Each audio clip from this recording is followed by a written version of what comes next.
Ya, shalom Bapak Ibu Saudara semua. Bagaimana kabarnya? Luar biasa.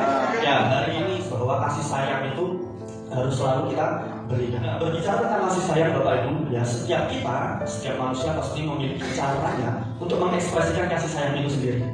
Setiap manusia pasti mempunyai caranya untuk memberikan kasih sayang itu, entah ke keluarga kita, entah ke teman kita, pasangan kita, dan lain sebagainya. Dan berbicara tentang kasih sayang, ya, pasti kita memiliki bahasa kasih, ya, bahasa kasih. Coba mari kita baca di dalam kitab Roma 8 ayat 37 sampai 39. Tetapi dalam semuanya itu kita lebih daripada orang-orang yang menang oleh Dia yang telah mengasihi kita. Ayat 8. Sebab aku yakin bahwa baik maut maupun hidup, baik malaikat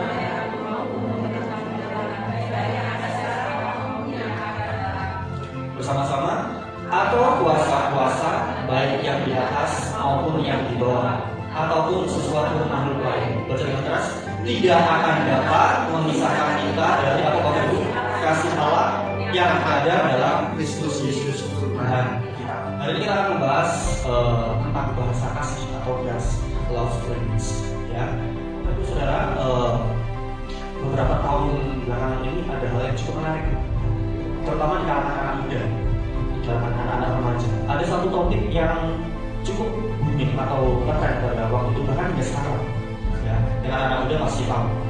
Ya, topik ini terjadi di kalangan anak muda, termasuk di usia saya. Bahkan mungkin Bapak Ibu Saudara juga yang sudah dewasa pasti pernah mendengar istilah ini, yaitu apa? Love language atau bahasa kasih.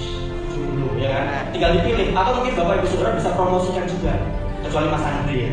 Mas Andri dikit lagi udah mau mantu. Nah, kalau di Bapak Ibu ada orang yang bahasa kasihnya berbeda dengan orang lain, dengan keluarganya, dengan pasangannya, dengan orang tuanya atau dengan anaknya.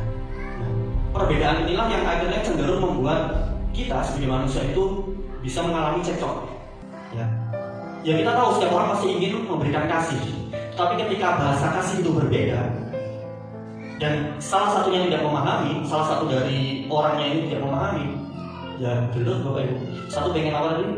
Pengen quality time. Yang satunya pengen dikasih hadiah terus. Satunya pengen dipuji terus. Yang satunya pengen dilayani terus.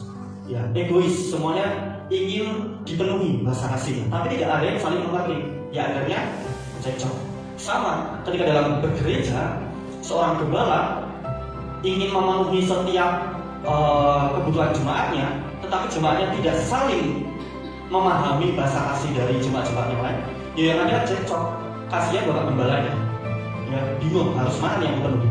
Yang satu, yang A, yang B, yang C, yang D. Nah, supaya kita bisa hidup betul, berarti kita harus sama Bapak Ibu memahami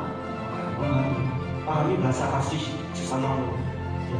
Belum tentu bahasa kasihmu itu cocok dengan bahasa kasih orang di sekitarmu. Bisa jadi kamu orang yang quality time. Belum tentu orang lain juga merasakan cinta ketika quality time.